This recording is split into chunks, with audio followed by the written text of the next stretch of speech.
नारळी पौर्णिमा श्रद्धा व परंपरेचा सण. अथांग सागराच्या लाटाप्रमाणे सर्वांना भरभराटीचे आयुष्य लाभो आणि नारळासारखी शुद्धता आयुष्यात येवो ही सदिच्छा. महा 83 डेली न्यूजकडून सर्व बांधवांना व भगिनींना नारळी पौर्णिमेच्या मनपूर्वक शुभेच्छा.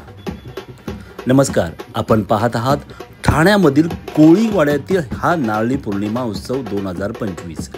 चेन्नी कोळीवाडा कोळी जमात ट्रस्ट ठाणे व चेन्नी कोळीवाडा सांस्कृतिक कला मंच ठाणे यांच्या संयुक्त विद्यमाने आयोजित नारळी पौर्णिमा उत्सव 2025 यंदाचे या मंडळाचे वर्ष 24वे आहे. ठाणे पूर्वेकडील या चेन्नी कोळीवाडा कोळी जमात ट्रस्टचे यंदाचे हे 24वे वर्ष आहे, तर 25व्या वर्षात रौप्य महोत्सवी वर्षाकडे या मंडळाची वाटचाल सुरू आहे. सर्वपक्षीय नागरिक तसेच सर्वपक्षीय नेते मंडळी या कोळी समाजाच्या या नारळी पौर्णिमा उत्सवात मोठ्या हिरिरीने भाग घेतात.